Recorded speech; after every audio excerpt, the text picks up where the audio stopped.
وہ معاف نہیں ہوگا، وہ قتل کیا جائے گا۔ تو میں بتا چکا ہوں ایک مسلمان کو قتل کرنا چھوٹا معاملہ ہے، نبی علیہ السلام کو گالی دینا بڑا معاملہ ہے۔ تو جو توہین کر کے دین سے نکلا، دو جرم تھے، ایک تھا دین بدلنا، دوسرا تھا سرکار کی توہین کرنا۔ اگر اس کو بھی 3 دن دو گے تو وہ 3 دن تو دین بدلنے کے تھے، سرکار کی توہین کے جرم کا کیا عوض بنا؟ اگر اس کو بھی 3 دن ملیں گے تو نبی علیہ السلام کی توہین جو اس نے کی اس کا بدلہ کیا بنا؟ وہ 3 دن تو اس کو ویسے بھی ملنے تھے، اب نہ واپس آئے گا تو قتل کر دیا جائے گا۔ سرکار دو عالم صلی اللہ علیہ وسلم کی جو اس نے توہین کی ہے یہ ہے خاص مرتد۔ اس نے ایک مسلمان نہیں گویا کہ ہزاروں اس نے قتل کر دیے جب نبی علیہ السلام کو اس نے گالی دی ہے۔ آج کوئی عیسائی یہودی ایک مسلمان کو قتل کرے یہ چھوٹا معاملہ ہے، سرکار کو گالی دے تو 1.5 ارب مسلمانوں کے دل جل جاتے ہیں۔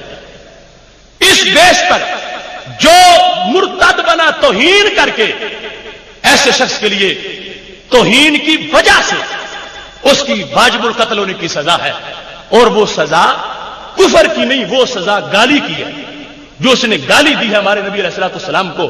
اور یاد رکھنا اس کو شرعاً حد کہا جاتا ہے، اور حد جب ثابت ہو جائے تو پھر ساکت نہیں ہوتی۔ حد ہے شرعی۔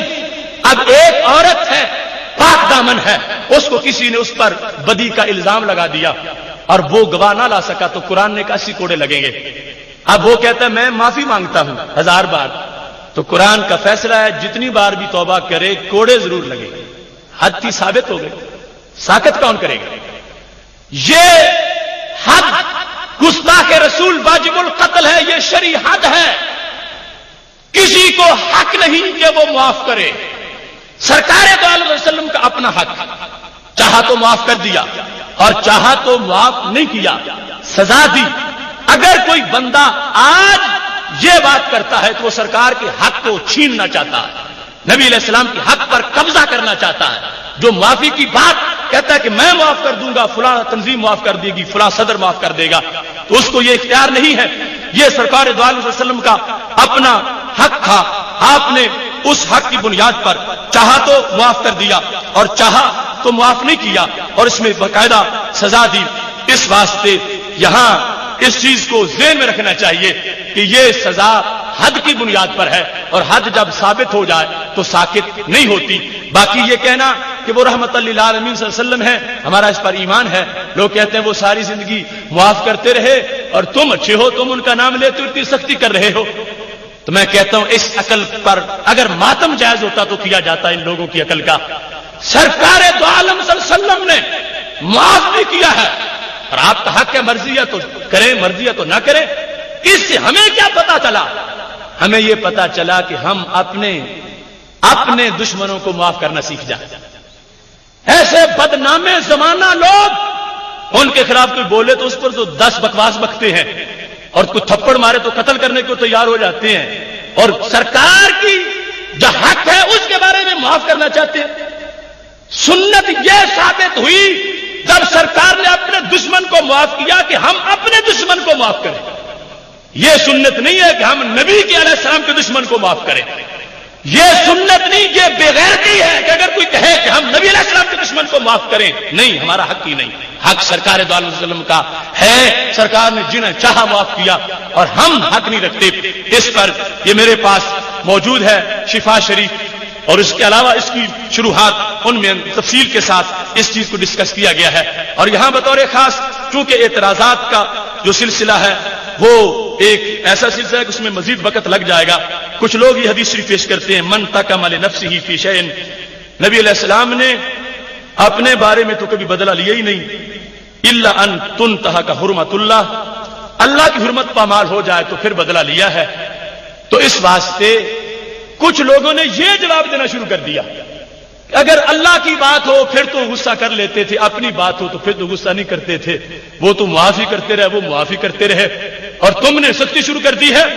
یہ سنو، شفا میں قاضی ایاز نے اس حدیث کو لکھ کر اس کا جواب دیا کہ اس کا مطلب کیا ہے کہ من تکم لنفسہ ہی، کہ نبی علیہ السلام نے اپنا کبھی بدلہ نہیں لیا۔ اس کا یہ مطلب ہے کہ جو گالی دے سرکار اس کو لازم تھا کہ معاف کر دیتے، اس سمجھ کے کہ میری بات ہے۔ یہ بھی غلط سوچ ان لوگوں کی جنہوں نے نبوت کی دو جہتیں بنائی، کہا ذات اور ہے اور وصف اور ہے۔ اگر وصف رسالت پر کوئی تنقید کرے توہین بنتی ہے، ذات پر کرے تو نہیں بنتی۔ یہ جھوٹ ہے، یہ کذب ہے۔ میرے نبی علیہ السلام کی ذات پر تنقید بھی کفر ہے، وصف رسالت پہ تنقید بھی کفر ہے۔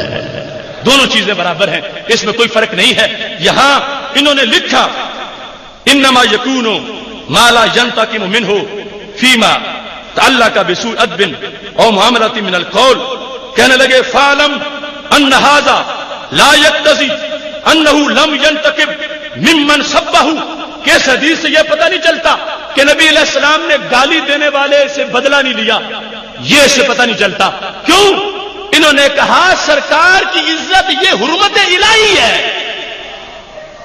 سرکار کی عزت اور اللہ کی حرمت یہ دو چیزیں نہیں کہ تم کہو کہ اللہ کی حرمت کے بارے میں تو بولے ہیں اور اپنی عزت کے بارے میں نہیں بولے، اور اس کو کہا جو کوئی کہتا پھرے۔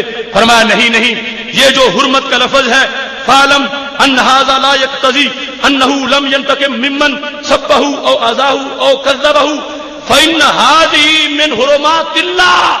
نبی علیہ الصلوۃ والسلام کی عزت اللہ کی حرمات میں سے ہے، اس واسطے سرکار کی ذات پر جس نے سب کی گالی بولی، ذات صفات پر تنقید کی، اس کا بدلہ خود سرکار نے لیا ہے۔ ہاں معاف کرنا چاہا تو معاف کر دیا۔ تو جس کا استثناء ہو رہا ہے کہ اپنا کبھی بدلہ نہیں لیا، وہ کیا چیز ہے؟ امام ایاز نے باقاعدہ اس کی مثال بیان کی کہ جس طرح ایک دیہاتی سے نبی علیہ الصلوۃ والسلام نے گھوڑا خریدنا چاہا، اس نے گھوڑا دینے سے انکار کر دیا، اب سرکار نے اس کو گستاخ رسول نہیں قرار دیا، یہ معاملہ مستثنی ہوا۔